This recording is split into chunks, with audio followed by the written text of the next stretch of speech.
صل علی سیدنا و مولانا محمد وعلی سید۔ جی ناظرین و سامعین، پروگرام یاد الہی میں روزانہ عظیم ہستیوں کے تذکارے پاک کیے جاتے ہیں اور اس کے ساتھ ساتھ کچھ ایسے موضوعات پر گفتگو ہوتی ہے جن سے آپ کو رہنمائی حاصل ہوتی ہے۔ آج سیدنا عمر فاروق اعظم رضی اللہ عنہ جو دوسرے خلیفہ ہیں، خلیفہ ثانی، امیر المؤمنین، خلیفۃ المسلمین، سیدنا عمر فاروق اعظم رضی اللہ عنہ کے باپ شریک بھائی سیدنا زید بن خطاب رضی اللہ تعالی عنہ آپ کے تذکارے پاک ہوں گے۔ اس سے پہلے کتاب الشفا سے آج کا وظیفہ بچھو، بھیڑ یا موذی کیڑے مکوڑے کے زہر کو ختم کرنے کا وظیفہ۔ بعض اوقات بھیڑ، بچھو یا دیگر کوئی زہریلے کیڑے مکوڑے جو ہیں وہ ڈس لیتے ہیں تو اس مقام پر درد بھی ہوتی ہے، سوجن بھی ہو جاتی ہے، سوزش بھی ہو جاتی ہے اور بعض اوقات وہ بہت زیادہ نقصان دہ اس کا زہر ہو سکتا ہے۔ تو اس حوالے سے چند ایک وظائف ہیں، یہ آپ سماعت فرما لیجئے۔ سب سے پہلا، جس مقام پر بچھو یا کسی موذی کیڑے نے کاٹ لیا ہو تو وہاں پر اس مقام پر یعنی آپ پڑھیں سلام علی نوح فی العالمین، یہ آیت مبارکہ سلام علی نوح فی العالمین، یہ پڑھ کر دم کریں، انشاءاللہ زہر جو ہے اتر جائے گا، زہر ختم ہو جائے گا۔ دوسرا وظیفہ یہ ہے، اگر کسی شخص کو بچھو نے کاٹا ہو تو تھوڑا سا قلمی شورا لے کر، غالباً سوڈیم نائٹریٹ اسے بولتے ہیں، NaNO3 کا جو ایسڈ ہوتا ہے، نائٹرک ایسڈ بولتے ہیں، جو سوڈیم کا تیزاب ہوتا ہے، نائٹرک ایسڈ۔ بہرحال اگر کسی شخص کو بچھو نے کاٹا ہو تو تھوڑا سا قلمی شورا لے کر پانی میں گھول کر 70 مرتبہ اللہ تعالیٰ کا اسم مبارک یا واسعو یہ پڑھ کر دم کریں اور اس قلمی شورے کے پانی کو وقفے سے بچھو کے کاٹی ہوئی جگہ پر لگاتے جائیں، انشاءاللہ فوراً تکلیف رفع ہو جائے گی۔ اسی طرح تیسرا، اگر کسی شخص کو بچھو، بھیڑ یا شہد کی مکھی کاٹ لے تو ڈنگ والی جگہ پر انگلی کو گھماتے رہیں اور 21 مرتبہ بسم اللہ الرحمن الرحیم پڑھ کر دم کریں، انشاءاللہ فوراً تکلیف دور ہو جائے گی۔ چوتھا روحانی علاج یہ ہے کہ اگر کسی بچھو، سانپ یا کسی زہریلے کیڑے نے کاٹ لیا ہے یا کسی زہریلی دوا کا ریاکشن ہو گیا ہے، بعض اوقات میڈیسنز جو ہوتی ہیں ان کا ریاکشن بھی ہو جاتا ہے، کیمیکلز پر چونکہ مشتمل ہوتی ہیں ایلوپیتھک میڈیسنز، تو چاہے کسی بچھو، سانپ یا کیڑے وغیرہ نے کاٹ لیا ہو یا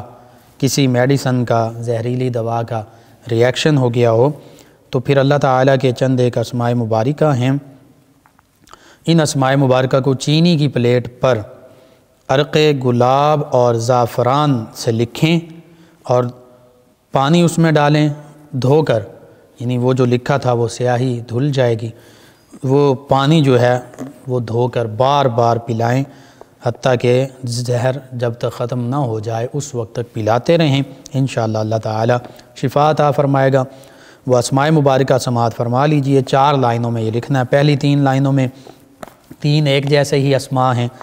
یہ لکھیں گے یا رحیم، یا اللہ، یا مریدو، یہ پہلی 3 لائنوں میں، یعنی یہ 3 مرتبہ ہو جائیں گے۔ دوسری لائن میں بھی یا رحیم، یا اللہ، یا مریدو، تیسری لائن میں بھی یا رحیم، یا اللہ، یا مریدو، اور چوتھی لائن میں لکھیں گے یا بدیع العجائب بالخیر یا بدیع، یا بدیع العجائب بالخیر یا بدیع۔ 5واں روحانی علاج اور وظیفہ بچھو، بھیڑ یا کیڑے مکوڑے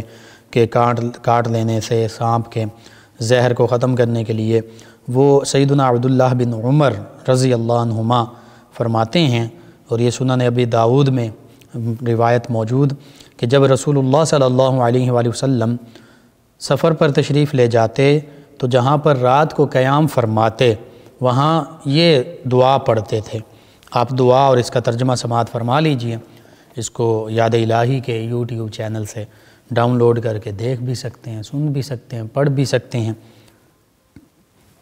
دعا یہ ہے یا ارض ربی وربک اللہ، یا ارض ربی وربک اللہ، اعوذ باللہ من شرک وشر ما فیک، اعوذ باللہ من شرک وشر ما فیک وشر ما خلق فیک وشر ما خلق فیک ومن شر ما یدب علیک ومن شر ما یدب علیک واعوذ باللہ من اسد واسود واعوذ باللہ من اسد واسود ومن الحیۃ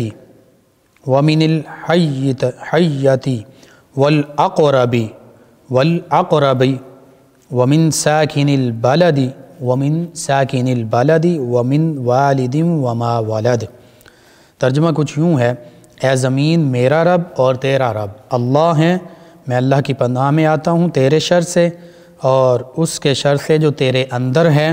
اور اس کے شر سے جو تجھ میں پیدا ہوا، اور اس کے شر سے جو تیرے اوپر چلتا ہے۔ میں پناہ مانگتا ہوں اللہ تعالیٰ کی شیر سے، کالے سانپ سے اور بچھو سے، اور ہر اس چیز کے شر سے جو شہر میں رہتی ہے،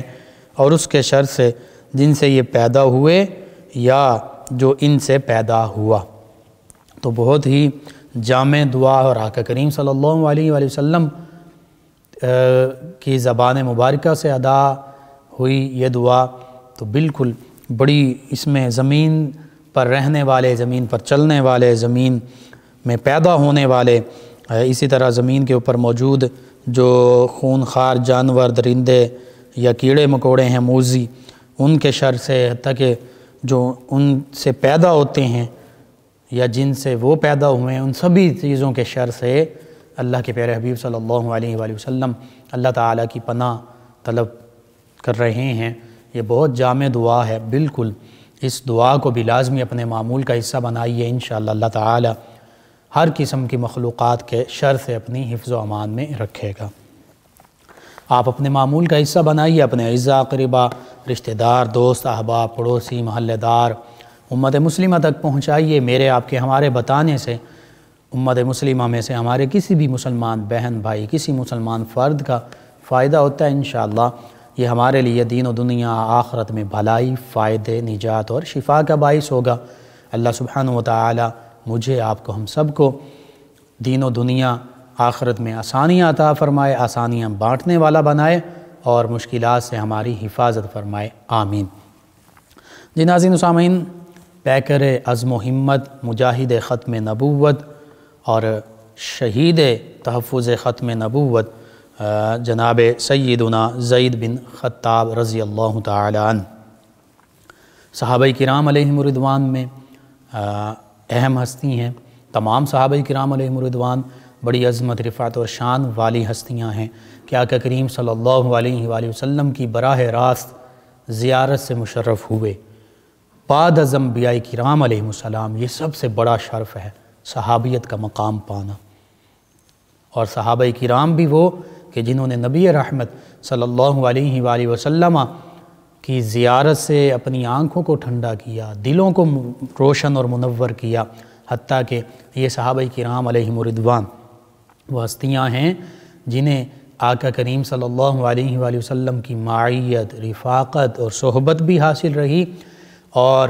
آقا کریم صلی اللہ علیہ وآلہ وسلم پر ایمان بھی لائے، نبی کریم صلی اللہ علیہ وآلہ وسلم کے جانثار ساتھی بھی بنے، اور قلوب پاکیزہ یعنی پاکیزہ قلوب اللہ رب العزت نے اس کائنات میں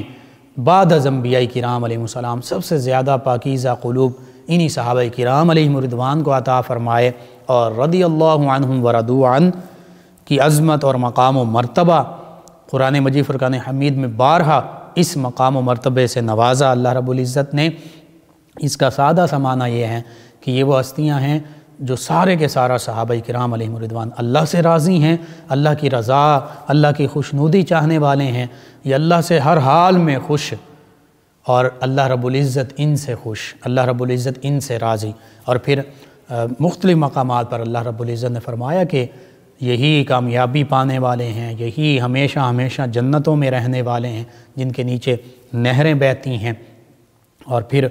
اولئک ہم خیر البریہ فرمایا، اللہ رب العزت فرماتا ہے کہ یہ ساری کائنات میں انبیاء کرام علیہ السلام کے بعد سب سے بہتر ہستیاں ہیں، سب سے بہتر لوگ ہیں۔ اور کیوں نہ ہوں نبی کریم صلی اللہ علیہ وآلہ وسلم کہ جنہوں نے براہ راست زیارت بھی کی اور یہ شرف پایا کہ آج ہر امتی یہ چاہتا ہے کہ ہمیں نبی کریم صلی اللہ علیہ وآلہ وسلم کی بیداری میں زیارت سے ہم مشرف ہو جائیں، یا کم از کم خواب میں زیارت نصیب ہو جائے۔ تو جن ہستیوں کو پوری زندگی آقا کریم صلی اللہ علیہ وآلہ وسلم کی براہ راست نہ یوں کہ بعد از وصال، جیسے آج اللہ کے نیک بندوں کو بعض اوقات بیداری میں نبی کریم صلی اللہ علیہ وآلہ وسلم کی زیارت ہوتی ہے، اور بعض ایسے اللہ کے نیک بندے جنہیں خواب میں اللہ کے پیارے حبیب صلی اللہ علیہ وآلہ وسلم کی زیارت نصیب ہوتی ہے۔ اور آقا کریم صلی اللہ علیہ وآلہ وسلم نے فرما دیا تھا کہ جس نے مجھے خواب میں، جس نے میری زیارت کی، عن قریب وہ بیداری میں بھی میری زیارت سے مشرف ہوگا۔ اور پھر نبی کریم صلی اللہ علیہ وآلہ وسلم نے یہ بھی فرمایا، من رآنی فقد رأى الحق، جس نے مجھے دیکھا، میری زیارت کی، اس نے حقیقت میں میری ہی زیارت کی، کیونکہ شیطان میری شکل اختیار نہیں کر سکتا۔ اسی طرح اگر آج ایک بندہ مومن، اور نبی کریم صلی اللہ علیہ وآلہ وسلم فرمایا کہ ایسے بھی فرمان مبارکہ موجود ہے کہ اس کا خلاصہ مفہوم یہ کہ ایسے بھی میرے امتی ہوں گے جو مجھ سے، میرے ظاہری آیات مبارکہ سے کئی سال بعد، صدیوں بعد پیدا ہوں گے، لیکن ان کی تمنا ہوگی، دلی خواہش ہوگی، آرزو ہوگی کہ ہم اپنا مال و جان، اولاد، ہر چیز قربان کر دیں اور آقا کریم صلی اللہ علیہ وآلہ وسلم کی زیارت پا لیں۔ تو اتنا بڑا مقام و مرتبہ نبی کریم صلی اللہ علیہ وآلہ وسلم کی زیارت پانا، لیکن پھر وہ ہستیاں، ان کا مقام و مرتبہ کیا ہوگا کہ جنہوں نے براہ راست نبی کریم صلی اللہ علیہ وآلہ وسلم کی زیارت کی۔ تو آقا کریم صلی اللہ علیہ وآلہ وسلم نے ان ہستیوں کے لیے فرما دیا، جیسے اللہ نے فرمایا وَكُلًّا وَعَدَ اللَّهُ الْحُسْنَى، کہ اللہ کے حبیب صلی اللہ علیہ وآلہ وسلم کے تمام صحابہ کرام علیہم رضوان کے لیے جنت کا وعدہ ہے۔ تمام صحابہ کرام علیہم رضوان عادل ہیں، انصاف پسند ہیں، عظمت، رفعت اور شان والے ہیں، اور اللہ نے تمام صحابہ کرام علیہم رضوان کے لیے فرما دیا یہ جنتی ہیں۔ یوں ہی نبی کریم صلی اللہ علیہ وآلہ وسلم نے بھی فرمایا کہ جس نے میری زیارت کی، یعنی صحابہ کرام علیہم رضوان، اور جنہوں نے میرے زیارت کرنے والوں کی زیارت کی، یعنی صحابہ کرام علیہم رضوان کی زیارت کی، انہیں جہنم کی آگ نہیں چھوئے گی۔ کیسا مقام و مرتبہ! نبی کریم صلی اللہ علیہ وآلہ وسلم کی زیارت کرنے والے صحابہ کرام علیہم رضوان، آقا کریم صلی اللہ علیہ وآلہ وسلم فرما رہے ہیں انہیں، کیونکہ انہوں نے میری زیارت کر لی ہے ایمان کی حالت میں، اس لیے انہیں جہنم کی آگ نہیں چھوئے گی۔ اور پھر فرمایا کہ جو مسلمان ان کی زیارت کر لے گا، یعنی تابعین اعظام علیہم رضوان، صحابہ کرام علیہم رضوان کو بھی یہ شان عطا فرما دیا کہ کریم صلی اللہ علیہ وآلہ وسلم نے کہ جو ان کی بھی زیارت کر لے گا اسے بھی جہنم کی آگ نہیں چھوئے گی۔ لیکن ساتھ شرط یہی مسلمان والی لگائی کہ جو مسلمان میری زیارت کرے گا یا میری زیارت کرنے والوں کی زیارت کرے گا، جہنم کی آگ کبھی نہیں چھو سکتی، یعنی وہ جنتی ہیں، انہیں جنت کی بشارت عطا فرما دی۔ انہی میں سیدنا زید بن خطاب رضی اللہ تعالی عنہ بھی ہیں، اور یہ سیدنا عمر فاروق اعظم رضی اللہ عنہ کے دودھ شریک بھائی ہیں، اور سیدنا عمر فاروق اعظم رضی اللہ عنہ سے پہلے انہوں نے اسلام بھی قبول کیا اور شہادت کا مقام بھی بہت پہلے پا لیا۔ اسی لیے سیدنا عمر فاروق اعظم رضی اللہ عنہ ان کو یاد فرمایا کرتے تھے، اور ان کی شہادت کے بعد فرمایا کرتے تھے کہ اللہ تعالیٰ ان سے راضی ہو، دو چیزوں میں یہ مجھ پر سبقت اختیار کر گئے، ایک ایمان لانے میں مجھ سے پہلے یہ ایمان لائے، اور دوسرا شہادت پانے میں یہ اللہ کی بارگاہ میں پہلے حاضر ہو گئے، شہادت کا مقام پا لیا۔ یہ سیدنا زید بن خطاب رضی اللہ عنہ کا مقام و مرتبہ، یعنی والسابقون الاولون من المہاجرین والانصار میں یہ بھی شامل ہیں، سابقون الاولون میں شامل ہیں، جن صحابہ کرام علیہم رضوان کو اللہ تعالیٰ نے مہاجرین اور انصار میں سے فرمایا کہ یہ سب سے پہلے، سب سے آگے اسلام لانے میں سبقت اختیار کرنے والے ہیں۔ اسی طرح اپنے بھائی ہی کی طرح سیدنا عمر فاروق اعظم رضی اللہ عنہ کی طرح آپ زہد و تقوی کا بھی پیکر تھے، جرأت، ہمت اور بہادری اور شجاعت کا بھی پیکر تھے، بہت زیادہ بہادر تھے، ہر میدان میں اسلام کی خاطر آپ نے قربانیاں پیش کیں، تمام غزوات میں آپ موجود رہے، شامل رہے اور جوہر شجاعت دکھاتے رہے۔ غزوہ احد میں، غزوہ بدر میں، غزوہ خندق میں، تمام غزوات میں نبی کریم صلی اللہ علیہ وآلہ وسلم کے جانثاروں میں شامل رہے۔ آپ کا نام نامی اس میں گرامی زید ہے اور کنیت آپ کی ابو عبد الرحمن ہے۔ خاندانی تعلق جو ہے قریش کے قبیلے بنو عدی سے ہے، اور 9ویں پشت میں آپ کا سلسلہ نسب سیدنا عمر فاروق اعظم رضی اللہ عنہ کی طرح نبی رحمت صلی اللہ علیہ وآلہ وسلم کے ساتھ متصل ہو جاتا ہے، مل جاتا ہے۔ اور سیدنا عمر فاروق اعظم رضی اللہ عنہ سے عمر میں بھی بڑے تھے، اسلام لانے میں بھی پہل اختیار کی، اور ظاہری اگر آپ کے حلیہ مبارکہ کا ذکر کیا جائے، سانولی رنگت تھی لیکن طویل القامت تھے، بہت لمبے قد والی شخصیت تھے۔ اعلان نبوت، اظہار نبوت کے ابتدائی سالوں میں ہی دعوت حق پر لبیک کہا، اور پھر یعنی اسلام کی دولت سے مشرف ہوئے۔ ان کے پھر کافی عرصے بعد سیدنا عمر فاروق اعظم رضی اللہ عنہ نے بھی اسلام کی دولت پائی، اور پھر جب اسلام قبول کیا تو مشرکین مکہ نے جو ظلم و ستم کیے صحابہ کرام علیہم رضوان پر، آپ بھی ان مظالم کو سہتے رہے، برداشت کرتے رہے، ان کا نشانہ بنتے رہے۔ پھر مہاجرین کے پہلے قافلے کے ساتھ جب مدینہ طیبہ کی جانب ہجرت نبوی، ہجرت مدینہ صلی اللہ علیہ وآلہ وسلم کا حکم ہوا،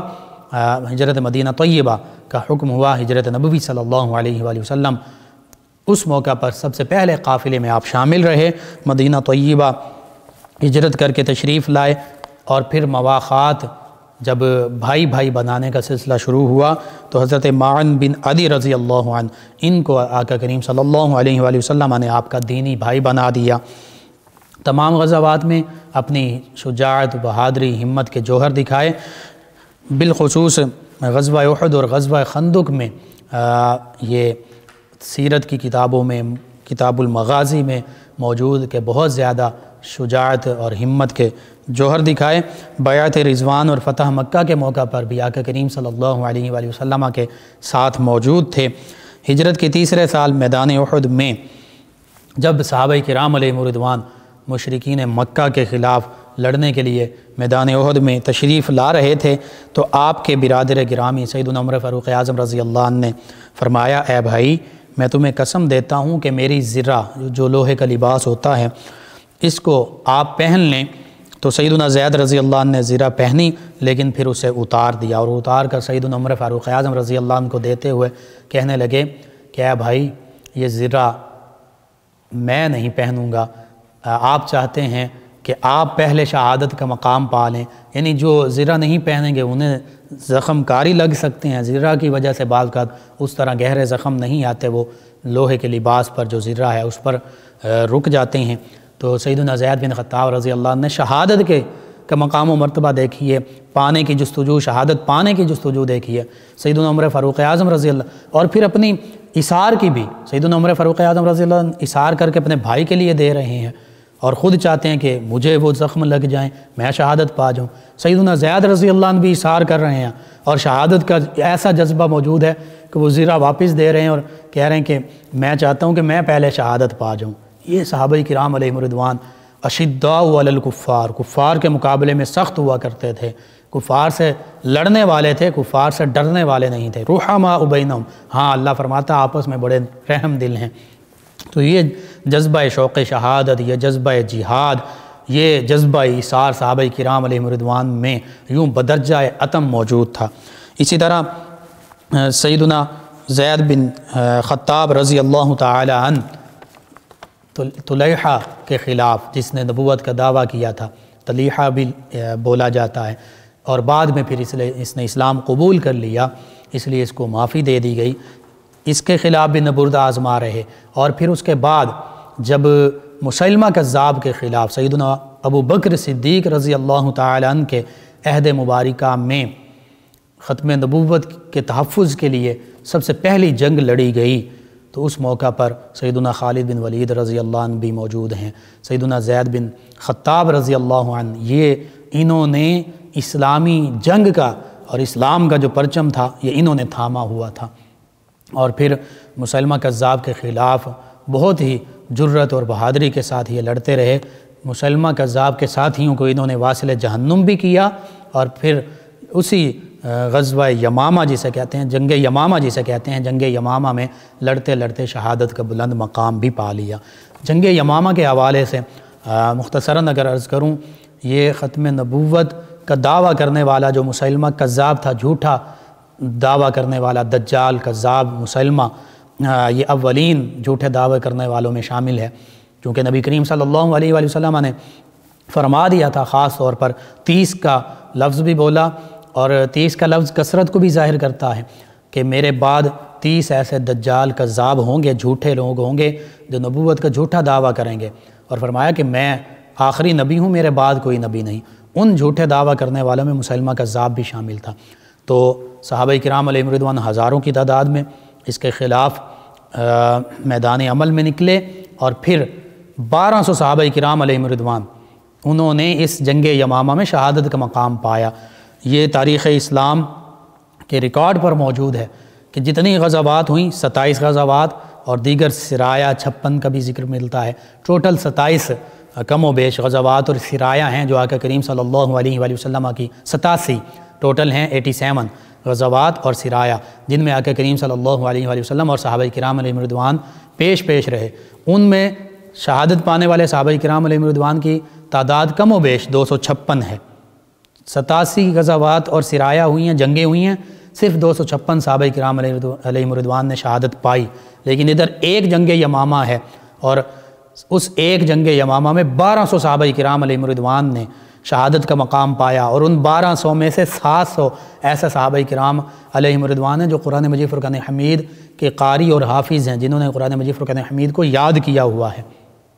تو اس بات سے پتہ چلتا ہے کہ ختم نبوت کی کتنی زیادہ اہمیت ہے، اور یہ پہلا موقع ہے کہ صحابہ کرام علیہم رضوان بحیثیت مجموعی اس پر اجماع کیا، انہوں نے اتفاق کیا کہ جو نبوت کا جھوٹا دعویٰ کرنے والا ہے وہ مرتد ہے، وہ واجب القتل ہے، اس کے خلاف جنگ ہوگی اور اس کا خاتمہ ہوگا۔ سیدنا ابو بکر صدیق رضی اللہ عنہ، سیدنا عمر فاروق اعظم رضی اللہ عنہ، دیگر کبار صحابہ کرام علیہم رضوان، حتیٰ کہ انہوں نے میدان عمل میں یہ کر کے دکھا دیا کہ مسلمہ کذاب اس جھوٹے دعوے دار کو اس کے انجام تک پہنچایا، اس کو واصل جہنم کیا۔ یہ ختم نبوت کے حوالے سے ختم نبوت کے تحفظ کے لیے سب سے پہلی لڑے جانے والی جنگ ہے، اور اسی جنگ میں، جنگ یمامہ میں، سیدنا زید بن خطاب رضی اللہ تعالی عنہ آپ نے بھی شہادت کا بلند مقام پایا۔ اسی لیے سیدنا عمر فاروق اعظم رضی اللہ عنہ جب بھی، آپ تو یہاں تک فرمایا کرتے تھے کہ جب بھی باد صبا چلتی ہے، ٹھنڈی ہوا چلتی ہے، تو فرماتے ہیں مجھے اپنے بھائی سیدنا زید بن خطاب رضی اللہ عنہ کی یاد آ جاتی ہے، اور فرماتے کہ اللہ تعالیٰ ان سے راضی ہو کہ انہیں اللہ تعالیٰ نے 2 شرف ایسے عطا فرمائے کہ جس میں وہ مجھ سے آگے بڑھ گئے۔ ایک شرف یہ کہ انہوں نے مجھ سے پہلے اسلام قبول کیا، اور دوسرا شرف یہ کہ انہوں نے اللہ کے راستے میں شہادت کا بلند مقام پا لیا۔ بہرحال سیدنا زید بن خطاب رضی اللہ تعالی عنہ آپ کا مقام و مرتبہ اس حوالے سے کہ آپ نے نبی کریم صلی اللہ علیہ وآلہ وسلم کی ختم نبوت کے تحفظ کے لیے لڑتے ہوئے اپنی جان آفرین کے سپرد کر دی۔ آج بھی ضرورت اس امر کی ہے کہ ہم بحیثیت مسلمان آقا کریم صلی اللہ علیہ وآلہ وسلم کی ختم نبوت پر غیر متزلزل ایمان رکھیں، اور یہ حقیقت ہے اگر کوئی ختم نبوت کا انکار کرتا ہے کسی بھی معنی میں، وہ کسی ایسے دعویٰ کرنے والے کی پیروی کرتا ہے جو کہے کہ جی میں ذلی معنوں میں یا بروزی معنوں میں یا تشریح غیر تشریح کسی بھی کوئی بھی تعویل پیش کرتے ہوئے کہے کہ جی میں نبی ہوں یا میں اس جھوٹے نبی کا ماننے والا ہوں، اس کا اسلام کے ساتھ کوئی تعلق نہیں ہے۔ اور صحابہ کرام علیہم رضوان نے ہمیں اپنے عمل سے یہ بتا دیا کہ اگر ایسا معاملہ ہو تو پھر اپنی طاقت کے مطابق، اپنی حیثیت کے مطابق جیسا ہو سکے اس فتنے کا سر جو ہے وہ قلم کیا جائے۔ اللہ رب العزت سے یہ دعا ہے اللہ تعالی ہمیں ان صحابہ کرام علیہم رضوان کے نقش قدم پر چلنے کی توفیق عطا فرمائے، اور ان صحابہ کرام علیہم رضوان کے تصدق سے عالم اسلام کو سربلندیاں عطا فرمائے، آمین۔ اللہم صلی علی سیدنا و مولانا محمد وعلی ناظرین و سامعین، اس دوران ہمیں جوائن کیا ہے نسیم صاحبہ ہیں غالباً 72 بستی سے، کہتی ہیں السلام علیکم بھائی۔ جی وعلیکم السلام۔ انہوں نے کہا کہ اللہ تعالیٰ سے میری دعا ہے کہ آپ سدا سلامت رہیں، آپ کو اور آپ کی ٹیم کو سلام، پروگرام بہت اچھا ہے۔ جی شکریہ آپ کا، اللہ تعالیٰ آپ کو تمام امت مسلمہ کو دین و دنیا آخرت کی بھلائیاں عطا فرمائے۔ محمد طیب صاحب ہیں فیصل آباد سے، کہتے ہیں السلام علیکم۔ جی وعلیکم السلام۔ کہتے ہیں سر آپ کا پروگرام بہت اچھا ہے۔ جی شکریہ آپ کا بھی۔ ایک اور ہمارے لسنر ہیں، انہوں نے نام نہیں لکھا اور خواب کا انہوں نے ذکر کیا ہے۔ جی بعض اوقات جو ہم دن کو سوچ رہے ہوتے ہیں وہی خواب میں متخیل ہو کے آ جاتا ہے خواب کی صورت میں، تو انشاءاللہ یہ خواب ان خاتون کے حق میں جو فوت ہو چکی ہیں انشاءاللہ بہتر ہوگا۔ بہرحال کوئی ایسی پریشانی کی اس میں ضرورت نہیں ہے۔ ان کے علاوہ ہمارے ساتھ ہیں طاہر صاحب، کہتے ہیں السلام علیکم مفتی صاحب۔ جی وعلیکم السلام۔ کہتے ہیں کہ کیا سورہ توبہ کی آخری آیت کے الفاظ جو حسبی اللہ سے شروع ہوتے ہیں کو پڑھنے سے پہلے بسم اللہ پڑھ سکتے ہیں یا نہیں؟ جی وظیفے کے طور پر اگر اس کو پڑھ رہے ہیں تو بسم اللہ پڑھ بھی سکتے ہیں، نہ بھی پڑھیں پھر بھی ہوگا، یہ تو وظیفے کے مطابق ہوتا ہے۔ تو ویسے عام حالات میں جب تسلسل کے ساتھ پڑھ رہے ہیں تو پھر وہاں پہ تو بسم اللہ نہیں پڑھیں گے۔ ان کے علاوہ ہمارے ساتھ ہیں ایک اور لسنر زرعون خان ہیں فیصل آباد سے، کہتے ہیں بھائی آپ کو اور آپ کی پوری ٹیم کو سلام۔ جی وعلیکم السلام۔ کہتے ہیں میری نظر بہت کمزور ہے، کوئی وظیفہ بتا دیں۔ جی نظر کی کمزوری کے لیے چند ایک وظائف میں عرض کر دیتا ہوں۔ ایک تو نبی کریم صلی اللہ علیہ وآلہ وسلم کا اسم گرامی محمد صلی اللہ علیہ وآلہ وسلم جب بھی کہیں بھی لیا جائے، اذان میں، اقامت میں، اس کے علاوہ فرض واجب نہیں ہے، محبت کے طور پر مستحب ہے، پسندیدہ ہے، محبوب ہے۔ محبت میں آپ انگوٹھے جو ہیں چوم کر آنکھوں سے لگائیں۔ روایات کے مطابق اس طرح جو آنکھوں سے آقا کریم صلی اللہ علیہ وآلہ وسلم کا اسم گرامی چوم کر لگاتا ہے، آنکھوں کی پریشانی، آنکھوں کی بیماریاں اسے کبھی نہیں ہوتی، آشوب چشم نہیں ہوتا، نظر کا معاملہ نہیں ہوتا۔ ایک دوسرا، اس کے ساتھ یا نورو یا ظاہرو یہ اسماء مبارکہ ہیں، ان کو کوشش کیجئے کم از کم 500 مرتبہ روزانہ پڑھیے، چلتے پھرتے کثرت کے ساتھ بھی پڑھ سکتے ہیں۔ یا نورو یا ظاہرو، اے نور عطا فرمانے والے، اے ہر چیز کو ظاہر فرمانے والے، اور اللہ سے دعا بھی کیجئے۔ اس کے ساتھ ساتھ آپ کوشش کیجئے کسی آئی اسپیشلسٹ کو بھی چیک کروا لیجئے، میڈیسن یا اینک اگر وہ لگنی ہے وہ بھی آپ استعمال کیجئے۔ دعا بھی اور دوا بھی دونوں سنت نبوی ہیں، انشاءاللہ اللہ تعالی آپ کو شفا عطا فرمائے گا۔ جی ناظرین و سامعین، آپ کا شکریہ، آپ ہمیں جوائن کرتے ہیں۔ محمد دین صاحب نے بھی جوائن کیا، بندش کے حوالے سے، کاروبار کے حوالے سے، یا رزاق کو کثرت سے پڑھیں اور درود تنجینا 1000 مرتبہ پڑھیے، انشاءاللہ اللہ تعالی مشکل حل فرما دے گا۔